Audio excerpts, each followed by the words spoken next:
মোহতারাম হাজিরিন, কারবালার ইতিহাসের আজকে দ্বিতীয় পর্বের খুতবায় আপনাদেরকে মনোযোগী হয়ে আলোচনা শোনার জন্য সবিনয়ে অনুরোধ করছি।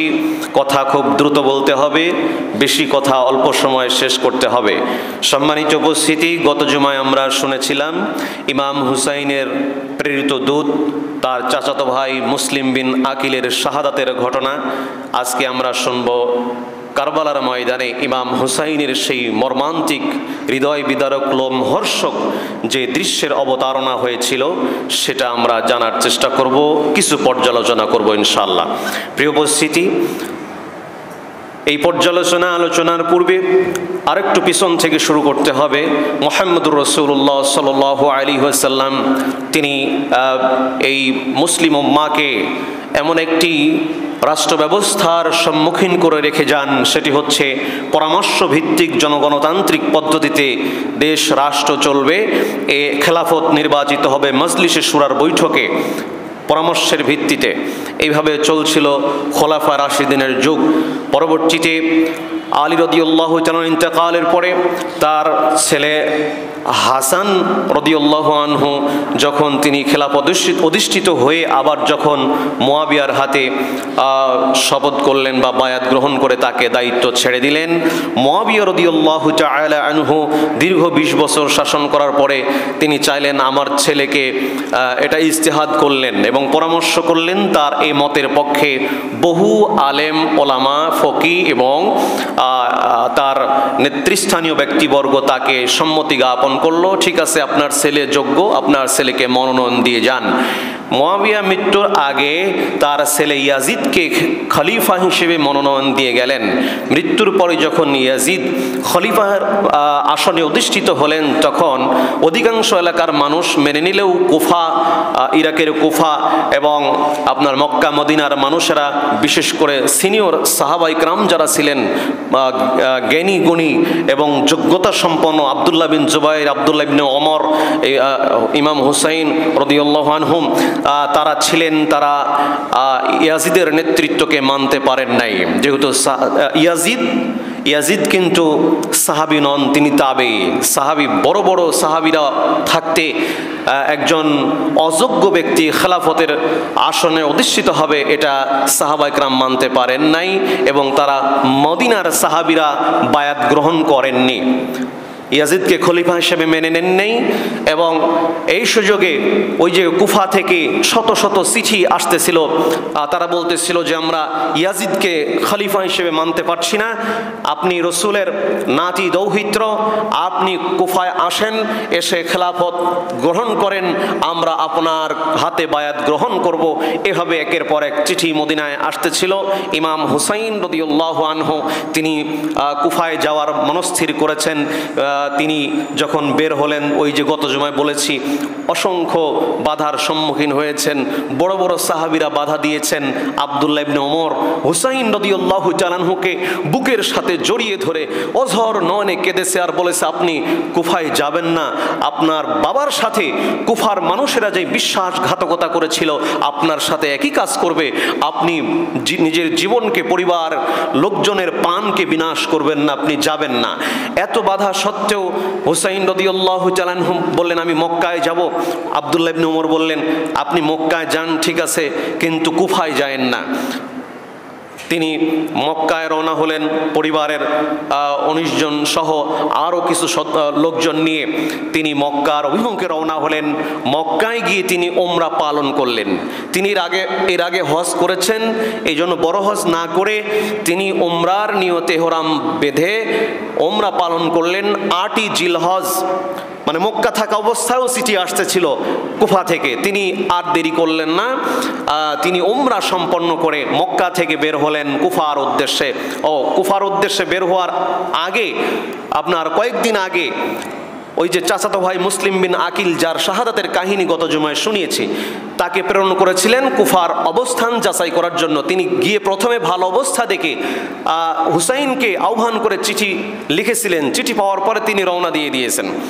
রওনা দিয়ে এর ভিতরে কয়েক মাস কেটে গেছে।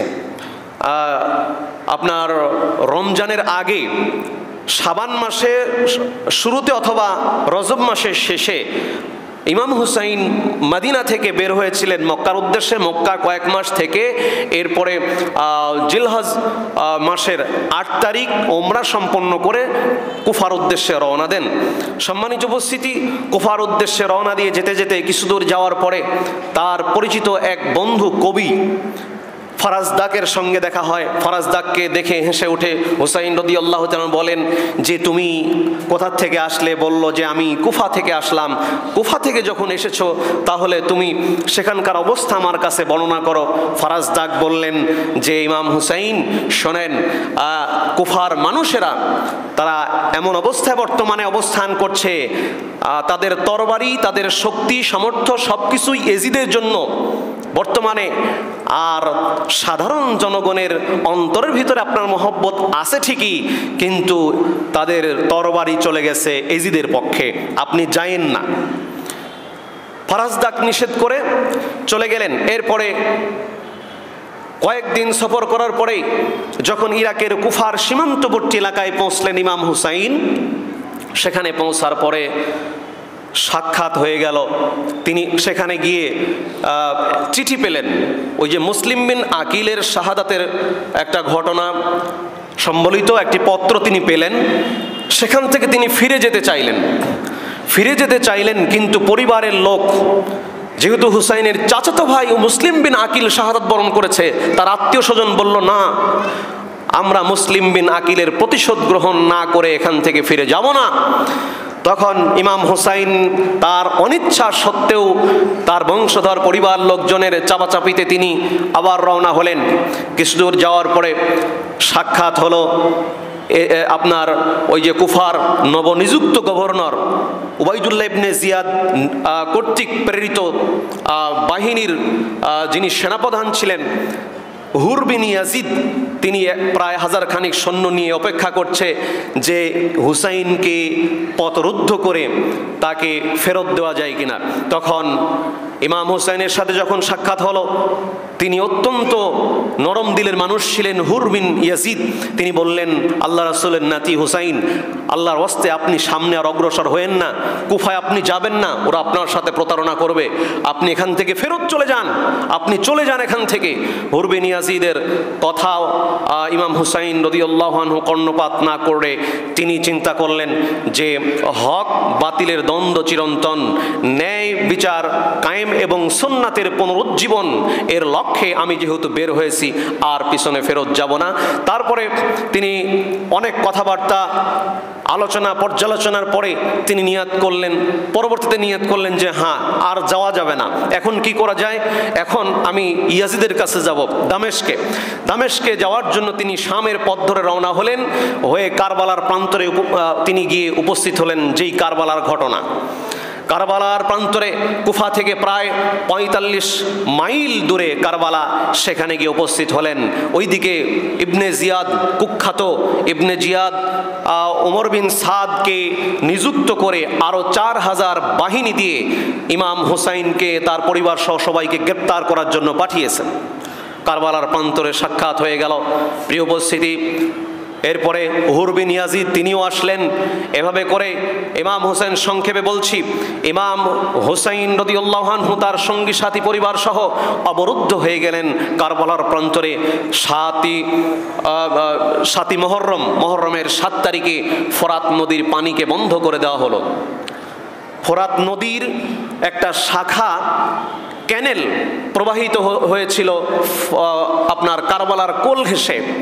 কারবালা থেকে আরও 19 কিলোমিটার দূরে ফোরাত নদী, কিন্তু একটা শাখা ক্যানেল প্রবাহিত হয়েছিল এই কারবালার পাশ দিয়ে। এই ক্যানেল থেকে, ফোরাতের ক্যানেল থেকে যেন নবীর আহলে বাইত যারা, তারা যেন পানি পান করতে না পারে, পানি পান বন্ধ করে দেওয়া হলো। 4000 সৈন্য ফোরাতের কুল ঘেঁষে তারা দাঁড়ালো, পানি পান করতে দেওয়া হবে না। প্রিয় উপস্থিতি, এইভাবে করে এমন নিষ্ঠুর আচরণ করা হলো ইমাম হুসাইন রাদিয়াল্লাহু তাআলা আনহুর সাথে এবং তার সঙ্গী সাথীদের সাথে। এরপরে 7 তারিখ চলে গেল, 8 তারিখ গেল পানিবিহীন, 9 তারিখ গেল, 10 তারিখে হলো শাহাদাত।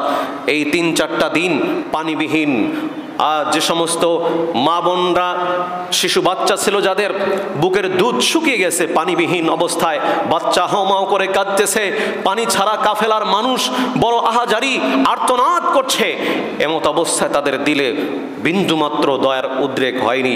প্রিয় উপস্থিতি, এই অবস্থা দেখে ইমাম হুসাইন প্রস্তাব পেশ করলেন ওমর বিন সাদের কাছে, ওমর বিন সাদ শোনো, আমি তো যুদ্ধ করতে আসিনি, তোমরা আমাকে কেন বন্দি করছো, আমাদেরকে কেন প্রতিহত করছো? আমি এসেছি কুফাবাসীদের বারবার আমন্ত্রণে চিঠি পাওয়ার পরে আমি এসেছি।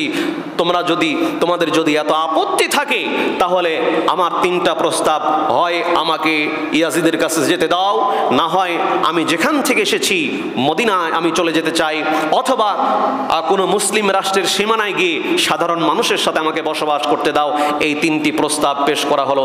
কিন্তু 3টি প্রস্তাবের ব্যাপারে ওমর বিন সাদ তিনিও চেষ্টা করলেন, তাহলে যেহেতু তিনি ফেরত যেতে চাচ্ছেন, 3টি প্রস্তাব দিলেন, তাহলে এটা আমার যিনি গভর্নর তার কাছে পৌঁছানো দরকার। সাথে সাথে দূত প্রেরণ করা হলো ইবনে জিয়াদের কাছে। ইবনে জিয়াদ মেনে নিলেন, বললেন ঠিক আছে, তবে শর্ত হচ্ছে ইয়াজিদের পক্ষে বায়াত গ্রহণ করতে হবে, ইয়াজিদকে খলিফা হিসেবে মেনে নিতে হবে, তাহলে ছাড় দেবে, তাছাড়া ছাড় নাই। এই মত অবস্থায় ইবনে জিয়াদ নরম হলেও সীমার সহ আরও কিছু কুচক্রী যারা ছিলেন তারা তার মাথায় ভর করে তাকে বিপদগামী করেছিল। প্রিয় উপস্থিতি, যখন ইবনে জিয়াদ বললেন যে অবশ্যই ইয়াজিদ ইবনে মুয়াবিয়ার হাতে, ইয়াজিদের হাতে বায়াত গ্রহণ করতে হবে, ইমাম হুসাইন এই পত্র পেয়ে, এই সংবাদ পেয়ে দৃঢ় একেবারে মজবুত অবস্থায় তিনি নাকচ করে বললেন, না, ইয়াজিদের মতো ব্যক্তির হাতে আমি হুসাইন বায়াত গ্রহণ করব না। এটা যখন না করে দিলেন, দেখেন এত বিপদের মুহূর্তেও তিনি অন্যায়ের সাথে আপোষ করেননি। একজন দুষ্কৃতী তারই শাসকের সাথে তিনি আপোষ করেননি, আপোষহীন ভূমিকা রেখেছেন। প্রিয় উপস্থিতি, এরপরে অনেক কথাবার্তা, তারপরে যুদ্ধ শুরু হয়ে গেল। সংক্ষেপে বলতে হচ্ছে, যখন 10ই মুহররম, যেটাকে বলা হয় আশুরার দিন যখন যুদ্ধ শুরু হলো, যুদ্ধের সময় কি বলবো, এমন একটি পরিস্থিতি তৈরি হয়ে গেল। ইমাম হুসাইন রাদিয়াল্লাহু তাআলা আনহু তিনি স্থির অবস্থায় আছেন। ওই বেঈমান, ওই কুচক্রী মহল, তারা ইয়াজিদের সেই বাহিনীর লোকেরা তাদের ভিতর থেকে একজন তীর নিক্ষেপ করলো। ইয়াজিদের সৈন্যবাহিনীর একজন তীর নিক্ষেপ করার পরে ইমাম হুসাইন রাদিয়াল্লাহু তাআলা আনহুর ভাতিজা আব্দুল্লাহর বুকে লেগে এফড় ওফড় হয়ে গেল। সে মৃত্যুর আগে ডাক দিল, হে আমার চাচা, এই কথা বলে যখন ডাক দিল, ইমাম হুসাইন আর সহ্য করতে পারলেন না। কি নিষ্ঠুর নির্মম পরিণতি! এইটা দেখে ইমাম হুসাইন বীর বিক্রমে সিংহ গর্জনে ঝাঁপিয়ে পড়লেন তাদের উপরে। জিহাদ শুরু হয়ে গেল, জিহাদ করছে, লড়াই করছে। এরপরে নারী শিশু সহ পুরুষ সদস্যরা অনেকেই নিহত হলো। এই যুদ্ধের শুরুতেই আরেকটি ভালো খবর, সেটি হচ্ছে ওই যে হুর বিন ইয়াজিদের সাথে ইমাম হুসাইনের প্রথম দেখা হয়েছিল। হুর বিন ইয়াজিদ এসে বলল, ইমাম হুসাইন, আমি বুঝতে পারিনি, আমি আপনাকে পথ রুদ্ধ করেছিলাম, আমি এখন ইয়াজিদের সৈন্যবাহিনী থেকে পদত্যাগ করে আমি আপনার পক্ষে সমর্থন দিয়ে জীবন বাজি রেখে যুদ্ধ সংগ্রাম করব। আমার দেহে এক বিন্দু রক্ত থাকতে নবীর নাতি হুসাইনকে আমি আঘাত প্রাপ্ত হতে দেব না। সুবহানাল্লাহ! কি ঈমান ছিল হুর বিন ইয়াজিদ! তিনি ইয়াজিদের বাহিনী ত্যাগ করে চলে আসলেন ইমাম হুসাইনের কাতারে। এসে ওই যে সামষ্টিকভাবে যুদ্ধ শুরু হলো। প্রিয় উপস্থিতি, আরেকটি নির্মম একটি হত্যাকাণ্ড হয়েছিল, সেটি হচ্ছে ইমাম হুসাইন তার ছোট্ট দুগ্ধপোষ্য, মানে দুধের বাচ্চা, সে দুধের বাচ্চাকে উঁচু করে ধরে বলেছিলেন, হে ইয়াজিদের বাহিনী, তোমরা শোনো, এই যে আমার হাতে যে বাচ্চা দেখছো, মায়ের দুধ পাচ্ছে না, পানিবিহীন, পিপাসার্ত, তৃষ্ণায় বুকের ছাতি ফেটে যায়, তোমাদের তো তার সঙ্গে শত্রুতা থাকার কথা না, ফরাতের কুল উন্মুক্ত করে দাও, এক বিন্দু পানি পান করে তাকে শান্ত করতে চাই। এ কথা শুনেও তাদের অন্তরে বিন্দুমাত্র দয়ার উদ্রেক হয়নি, বরং এক বেঈমান এমন ভাবে একটা তীর ওই শিশু বাচ্চা বরাবর নিক্ষেপ করলো, শিশু বাচ্চার বুক ভেদ করে এফোর ওপর রক্তাকর হয়ে গেল। ওই রক্তগুলো ইমাম হুসাইনের হাত বেয়ে গায়ে ঝরঝর করে পড়ছিল। রক্ত মুছতেছেন আর আল্লাহর কাছে আর্তনাদ করে বলছেন, আল্লাহ তুমি এদের আর আমাদের মাঝে ইনসাফ করো, তুমি সাক্ষী থাকো, তুমি উত্তম বিচারক, তুমি উত্তম ফয়সালাকারী। প্রিয় উপস্থিতি, এমন করুণ পরিণতি আরো অনেক হত্যাকাণ্ডের দৃশ্যের অবতারণা বলার সময় নাই। এভাবে করে একে একে পুরুষ সদস্যরা নিহত হয়ে গেল, কিছু নারী কিছু শিশু বাকি থাকলো। ইমাম হুসাইন এখনো তিনি বীর বিক্রমে লড়াই করে যাচ্ছেন, বাতিলের সাথে আপোষ করেননি, বাতিলের কাছে মাথা নত করেনি, লড়াই করছে। তাকে আঘাত করার সাহস ইজিদের বাহিনীরা করছে না। অনেকেই আঘাত করতে গিয়ে ফিরে আসছে, আঘাত করতে গিয়ে ফিরে আসছে, অন্তরের ভিতরে এ কথা জাগ্রত হচ্ছে, আরে নবীর নাতির গায়ে আমি আঘাত করব, ফিরে আসছে, সাহস করছে না। রসুলের নাতি, রসুলের দৌহিত্র কলিজার টুকরা হুসাইনের গায়ে আমি আঘাত করব, ফিরে আসছে। এইভাবে যখন তারা ফিরে আসছে, আঘাত করছে না, তখন সীমার বলল, তোমাদের কি হলো, কি হলো তোমাদের, দুশ্মনের গায়ে আঘাত করছো না কেন? তখন একজন দুষ্কৃতিকারী আঘাত শুরু করেছিল। প্রিয় উপস্থিতি, দেখেন এতক্ষণ পর্যন্ত তিনি লড়াই করেছেন, সৈন্যবাহিনীর অন্তরেও একটু ভয় কাজ করেছে, মুহাম্মদ সাল্লাল্লাহু আলাইহি ওয়াসাল্লামের নাতির গায়ে আঘাত করি কেমনে? আহারে, যেই নাতি রসুলের এত প্রিয় ছিল, সালাতের ইমামতি করার সময় কাঁধের উপরে উঠতেন, নানার কাঁধে চড়ে নানাকে ঘোড়া বানিয়ে বিশ্ব মানবতার মুক্তির দিশারি, সর্বকালের সর্বশ্রেষ্ঠ নবী, পৃথিবীর সেরা মানুষ, তার ছোট ছোট নাতি তার পিঠের উপরে উঠতেন, নাতিদেরকে বিনোদন দিতেন। তিনি ঘোড়া হয়ে তিনি হাত পা সামনের দিকে আগতেন, হামাগুড়ি দিয়ে আগাতেন, আর নাতিরা আনন্দ পেত। নামাজের সময় কাঁধে উঠে বসতো, দীর্ঘ সিজদা করত, যেন নাতিদের কষ্ট না হয়। প্রিয় উপস্থিতি, সেই হুসাইনকে তারা হত্যার জন্য উদ্যত হলো। শুধু তাই নয়, এমন পরিস্থিতি, ইমাম হুসাইনের কত মর্যাদা, এই মর্যাদার কথা চিন্তা করে অনেকেই অগ্রসর হয়নি তাকে হত্যা করার জন্য। হুসাইন সম্পর্কে রাসূল সাল্লাল্লাহু আলাইহি ওয়াসাল্লাম বলেছিলেন, হুসাইন মিন্নি ওয়া আনা মিন হুসাইন, আমি হুসাইন থেকে, হুসাইন আমার থেকে, মানে আমি হুসাইনে, হুসাইন আমার, মানে এরকম বোঝানো হচ্ছে যে হুসাইন এতটা মহব্বতের। এরপরে তিনি বলছেন, আহাব্বাল্লাহু মান আহাব্বা হুসাইনা, যে ব্যক্তি হুসাইনকে ভালোবাসে আল্লাহ তাকে ভালোবাসেন। হুসাইনুন আসিবাতুম মিনাল আসবাত, আমার নাতিদের ভিতর থেকে আমার প্রিয় হুসাইন। আল্লাহ রাসূল বললেন, তিরমিজির 3775 নম্বর হাদিস। এরপরে আল্লাহ রাসূল অন্যত্র ঘোষণা দিয়েছিলেন, জাল হাসান ওয়াল হুসাইনু সাইয়্যিদা শাবাবি আহলিল জান্নাহ, হাসান আর হুসাইন জান্নাতের সব যুবকদের সরদার। সুবহানাল্লাহ। আহারে, সেই একজন বিখ্যাত ব্যক্তিকে তারা হত্যার জন্য উদ্যত হলো, অগ্রসর হলো। আল্লাহ রাসূল সাল্লাল্লাহু আলাইহি ওয়াসাল্লাম অন্যত্র বলেছেন, হুসাইন আর হাসান আর হুসাইন, ইন্নাল হাসানা ওয়াল হুসাইন, হাসান এবং হুসাইন আমার কাছে রাইহানাতায়া, আমার কাছে দুইটি সুগন্ধিযুক্ত ফুলের মতো। এই দুনিয়াতে আমার কাছে সবচেয়ে দুইটি সুগন্ধযুক্ত ফুলের মতো আমার হাসান আর হুসাইন। সুবহানাল্লাহ। রসুলের কাছে এত প্রিয় ছিল তার এই দুই নাতি। সেই এত মর্যাদাবান সাহাবীকে তারা হত্যার জন্য উদ্যত হলো। সিনান নাখঈ নামে একজন কুলাঙ্গার সেই ইমাম হুসাইন রাদিয়াল্লাহু তাআলা আনহুর গর্দান লক্ষ্য করে তিনি তরবারি চালিয়ে দিলেন, অথবা কোনো বর্ণনা এসেছে সীমার তরবারির আঘাত করলো, গর্দান দেহ থেকে মাথা আলাদা হয়ে গেল।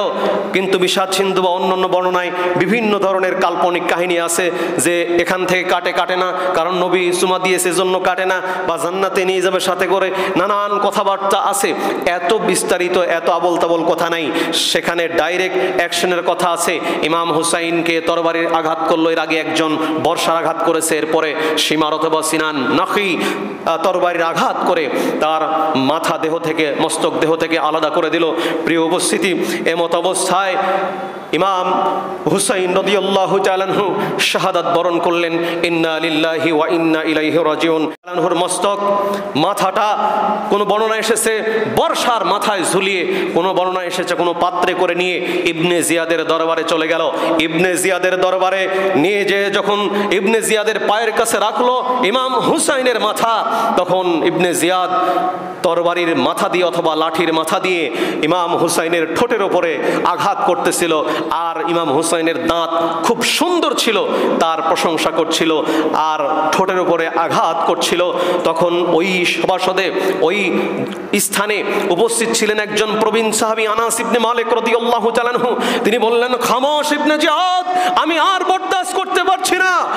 এই যে হুসাইনের ঠোঁটের উপরে তুমি আঘাত করছো, অপমান করছো, আমি এই দুই নয়নে দেখেছি, আমি এই দুই নয়নে দেখেছি চাক্ষুষ যে সাইয়্যিদুল মুরসালিন মুহাম্মদুর রাসূলুল্লাহ সাল্লাল্লাহু আলাইহি ওয়াসাল্লাম তার নিজের দুই ঠোঁট দ্বারা তার এই নাতির দুই ঠোঁটে অসংখ্য বার চুমু খেয়েছে।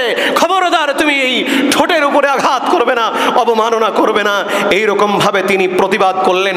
প্রিয় উপস্থিতি, ইমাম হুসাইনের পরিবারের জীবিত শিশু এবং কয়েকজন নারীকে এবং ইমাম হুসাইনের মস্তককে পাঠিয়ে দেওয়া হলো ইয়াজিদের কাছে। ইয়াজিদ এগুলো পেয়ে বাহ্যিক একটু আফসোস করেছিলেন, কিন্তু আপাতত দৃষ্টিতে মনে হয় তিনি খুশি হয়েছিলেন। অনেকে মনে করেন ইয়াজিদ নির্দোষ, হত্যা যেখানে হয়েছে কারবালার ময়দানে ইয়াজিদ উপস্থিত ছিলেন না, নানান কথাবার্তা আছে। তবে এটা মনে রাখতে হবে, ইয়াজিদ যে নির্দেশ প্রথম থেকে দিয়েছেন পুরোটাই ইমাম হুসাইনকে বাধাগ্রস্ত করার জন্য। প্রথমে নোমান ইবনে বাশিরকে কুফার গভর্নর থেকে পদচ্যুত করে ইবনে জিয়াদ স্বৈরাচার টাইপের একজন ব্যক্তিকে সেখানে গভর্নর নিযুক্ত করা হলো এবং হুসাইনের পত্রুদ্ধ করতে বলা হলো। নানান পরিকল্পনা, এগুলো ইয়াজিদের একটা দুর্বিসন্ধি ছাড়া আর কিছু হতে পারে না। এরপরে ইয়াজিদ ওই ইমাম হুসাইনের জীবিত পরিবারের জীবিত সদস্যদেরকে মদিনায় পাঠিয়ে দিলেন। প্রিয় উপস্থিতি, তিনি বললেন যে আমি তো তোমাদেরকে হত্যা করতে বলিনি, আমি তো শুধু বাধা দিতে বলেছিলাম। দেখেন কি মায়া কান্না। যদি তিনি এ কথা বলতেন, কে ইমাম হুসাইনের নবীর নাতি ইমাম হুসাইনের মস্তক বিচ্ছিন্ন করেছে তাকে গ্রেপ্তার করো, বা যে মস্তক নিয়ে উপস্থিত হয়েছে তাকে গ্রেপ্তার করো, তাকে শাস্তি দাও, এইরকম যদি বলতেন তাহলে বুঝতাম যে ইয়াজিদ নির্দোষ, তার নির্দেশনা ছাড়া হত্যা করা হয়েছে। ইয়াজিদ এখানে দোষ এড়াতে পারে না, কোনোভাবেই না। তিনি যারা এই হত্যাযজ্ঞের সঙ্গে জড়িত ছিল কাউকে শাস্তি দেননি, বরং তাদেরকে উচ্চ পদস্থ করেছেন, বড় বড় পদে নিযুক্ত করেছেন, তাদের কোনোদিন বিচার করেননি। তার মানে কি বোঝা যায়, নবীর নাতি হুসাইনকে হত্যা করে ওরা প্রমোশন পেয়েছে ঠিকই, কিন্তু এদের পরিণতি ভয়াবহ হয়েছিল। কয়েক বছরের ভিতরে আল্লাহর লানত একজনও বেঁচে ছিল না, সবাই মারা গিয়েছে, ইয়াজিদ সহ। দেখেন এই 61 হিজরিতে কারবালার প্রান্তরে এইরকম নোংরা ইতিহাসের জঘন্যতম একটি অধ্যায় রচিত হলো। যখন মদিনায় সাহাবায়ে কেরাম যখন বিদ্রোহ শুরু করলেন, ইমাম হুসাইন শাহাদাত বরণ করেছে, আর সিনিয়র সাহাবীরা কি ঠিক থাকতে পারে? তারা বিদ্রোহ করেছে, তারা ইয়াজিদের হাতে বায়াত গ্রহণ করতে অস্বীকৃতি জ্ঞাপন করেছে। তখন ইয়াজিদ সৈন্যবাহিনী প্রেরণ করে মদিনায় গণহত্যা চালালো এবং অসংখ্য নারীদেরকে ধর্ষণ করলো। নাউজুবিল্লাহ। এটা ইতিহাস প্রমাণ করে, প্রমাণিত সত্য। ইয়াজিদ বড় ধরনের 3টা ভুল করেছে, মনে রাখবেন। ইয়াজিদের বড় ভুল 3টা। 1 নম্বরে তার আমলে হুসাইনের শাহাদাত। 2 নম্বর মদিনায় আক্রমণ করে গণহত্যা এবং নারীদেরকে ধর্ষণ। সাহাবী নারীদেরকে পর্যন্ত তারা ছাড়েনি, এইরকম নরপিচাস। এরপরে পরবর্তী বছরে মক্কা আক্রমণ করে কাবা ঘরের হাজরে আসওয়াদ পাথরকে ভেঙে টুকরো টুকরো করে দিয়েছিল। এই হচ্ছে ইয়াজিদের কর্মকাণ্ড। তার জীবনে 3টা সবচেয়ে বড় ভুল করেছিল। এগুলো কেন করেছিল? ক্ষমতায় থাকার জন্য। সাহাবীদের উপরে নির্যাতন, সিনিয়র সাহাবী যারা ফকিহ, যারা মুফাসসির, মুহাদ্দিস, বড় বড় আলেম সাহাবীদের উপরে নির্যাতন করেছে, সাধারণ মানুষকে গণহত্যা করেছে। কি সেই স্থায়ী হতে পারেনি? দেখেন 61 হিজরিতে কারবালার ঘটনা হলো, 62 হিজরিতে আপনার মদিনা আক্রমণ হলো, 63 হিজরিতে মক্কা আক্রমণ করলো, 64 হিজরিতে এই ইয়াজিদ দুনিয়া থেকে বিদায় হয়ে গেল, মারা গেল। এমন এক রোগে আক্রান্ত হয়ে মারা গেলেন। খুব বেশি বয়স হয়নি, 58 বছর বয়সে মারা গিয়েছেন। তিনি কিন্তু স্থায়ী হয়নি। তার দাম্ভিকতা, তার উদ্ধত্যপূর্ণ আচরণ, অহংকার কোথায় গেল? মিশে গেল। অতএব দুনিয়াতে আমরা ক্ষণিকের মুসাফির। এখান থেকে শিক্ষা নিতে হবে যে আমরা দুনিয়াতে ক্ষণিকের মুসাফির, অহংকার নয়, দাম্ভিকতা নয়। এখানে থাকতে হবে বিনয়ী নম্রভাবে, আল্লাহর ইবাদত বন্দি করে মুসলিম পরস্পর ভ্রাতৃত্বের বন্ধনে আবদ্ধ থেকে জীবন যাপন করতে হবে। মানুষে মানুষে হানাহানি, মারামারি, অহংকার, হিংসা, বিবাদ, বিসম্বাদ, অবসাদ এগুলো করে কোনোদিন সফলতা লাভ করা যায় না। প্রিয় উপস্থিতি, এই ইয়াজিদের ইতিহাস থেকে, কারবালার ইতিহাস থেকে একটা বিষয় আমাদেরকে শিক্ষা নিতে হবে। সেটা কি? সেটা হচ্ছে ইয়াজিদ যে এই কর্মকাণ্ডগুলো চালালো, ইয়াজিদের দেখেন আল্লাহ তাআলা কি পরিমাণ লানত বর্ষণ করেছেন তার বংশে, এবং যারা এই হত্যাকাণ্ডের সঙ্গে জড়িত তাদের বংশে পরবর্তীতে আর কোনোদিন কেউ নেতা হয়নি, কোনোদিন কেউ নেতৃত্বের আসনে যেতে পারেনি। অথচ পৃথিবীতে কত ভালো মানুষ, খারাপ মানুষ নেতা হয়েছে, কিন্তু ইয়াজিদের বংশে এ পর্যন্ত আর কেউ নেতা হতে পারেনি। তারপরে তার ছেলে হয়ে পরে সেও নিহত হয়েছে। প্রিয় উপস্থিতি, এটা আল্লাহর পক্ষ থেকে একটা গজব। প্রিয় উপস্থিতি, এরপরে সময় যেহেতু শেষ, আমি সংক্ষেপে কারবালার 3টা শিক্ষা বলে আজকের আলোচনা শেষ করব। 1 নম্বর শিক্ষা, শুধুমাত্র কারবালার ঘটনা বলবো, একটু আবেগ অনুভূতি আসবে, এটাই যথেষ্ট নয়। ইতিহাস বলা হয় কেন? এখান থেকে আমাদের শিক্ষা নিয়ে সামনের দিনে পথ চলতে হবে। এটা হলো ইতিহাস বর্ণনা করার উদ্দেশ্য। প্রিয় উপস্থিতি, 1 নম্বর, সত্যের পক্ষে আত্মদান গৌরব ও সম্মানের। আপনি সত্যের পক্ষে আছেন, আপনি হকের পক্ষে আছেন, আপনাকে যদি শেষ করে দেওয়া হয়, বিনাশ করে দেওয়া হয়, আপনাকে যদি হত্যা করা হয়, এটা অপমান নয়, এটা অপমানকর নয়, বরং এটা গৌরবের। যেমন ইমাম হুসাইন রাদিয়াল্লাহু তাআলা আনহু, তিনি ওই ইয়াজিদের কাছে আপোষ করেনি, আপোষহীন ভূমিকা পালন করে হকের পক্ষে থেকে বীর বিক্রমে শির উঁচু করে তিনি লড়াই করে শাহাদাত বরণ করেছেন। তিনি মিথ্যার কাছে মাথা নত করেনি, দুনিয়ার চাকচিক্য শান শৌকতের কাছে তিনি নিজেকে সঁপে দেয়নি। প্রিয় উপস্থিতি, 2 নম্বর শিক্ষা, বাতিলের সাথে আপোষ না করা। বাতিলের সাথে আপোষ না করা, মিথ্যার সাথে আপোষ না করা। মুসলিম সবসময় শির উঁচু করে জীবন যাপন করবে, কোনো অবস্থাতেই বাতিলের কাছে মাথা নত করবে না। এটা কারবালার 2 নম্বর শিক্ষা। কবি নজরুল এই জন্য বলেছেন, দ্রিম দ্রিম বাজে ঘন দুন্দবি দামামা, হাকে বীর শির দেগা নেই দেগা আমামা। কবি নজরুল বোঝাতে যাচ্ছেন যে এই আমরা শির দেব কিন্তু পাগড়ি দেব না।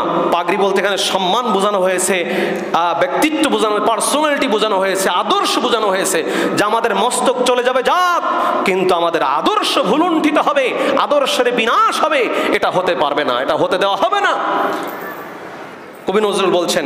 প্রিয় উপস্থিতি, এরপরে কবি নজরুল অন্যত্র বলেন যে আমরা কারবালার সময় আসলে, মহরম আসলেই কাঁদবো, আফসোস করবো, আক্ষেপ করবো, কিন্তু এর থেকে শিক্ষা নেব না, তা হবে না।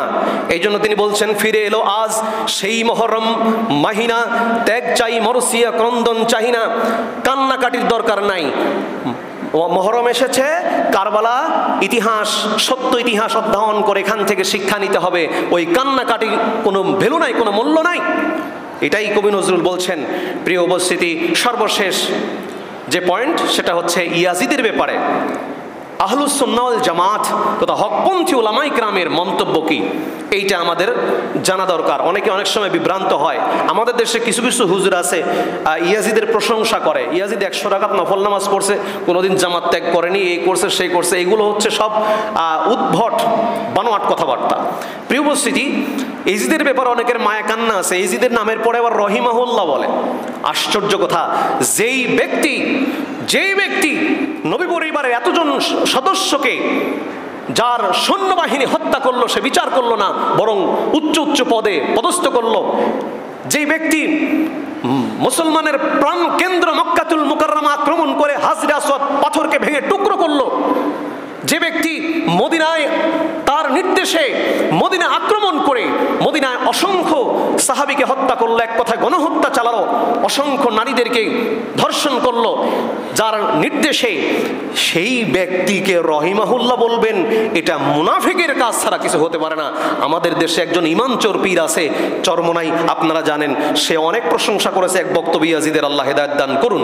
প্রিয় উপস্থিতি, ইয়াজিদ সম্পর্কে শাইখুল ইসলাম ইমাম ইবনে তাইমিয়া রাহিমাহুল্লাহ তার এই মন্তব্যটাই মূলত আহলুস সুন্নাহ ওয়াল জামাতের মন্তব্য।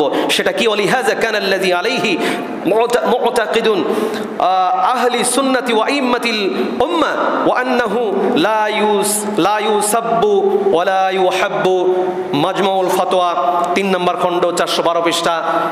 ইবনে তাইমিয়া রাহিমাহুল্লাহ বলছেন যে ইয়াজিদ যে সমস্ত অপকর্ম করেছে, যে সমস্ত কর্মকাণ্ড করেছে, এজন্য হকপন্থী উলামায়ে কেরাম এবং আহলুস সুন্নাহ ওয়াল জামাতপন্থী যারা, তাদের মত হচ্ছে তাকে লানত করাও যাবে না বা তাকে ভালোবাসাও যাবে না, তার জন্য বিন্দুমাত্র ভালোবাসা অন্তরে রাখা যাবে না, এবং তাকে গালাগালি বা লানত করাও দরকার নাই, নীরবতা অবলম্বন করা তার ব্যাপারে।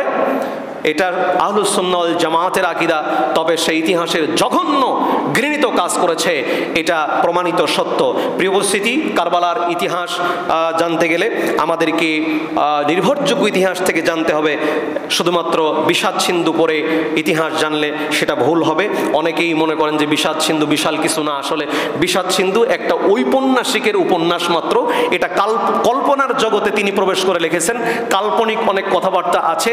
এই বিষাদ সিন্ধু পড়ে যদি কারবালা ইতিহাস জানতে চান, বিভ্রান্ত হবেন। আল্লাহ পাক রব্বুল আলামিন আমাদেরকে সঠিক ইতিহাস জানার এবং এর থেকে শিক্ষা গ্রহণ করার সুযোগ তৌফিক দান করুন। আল্লাহুম্মা আমিন।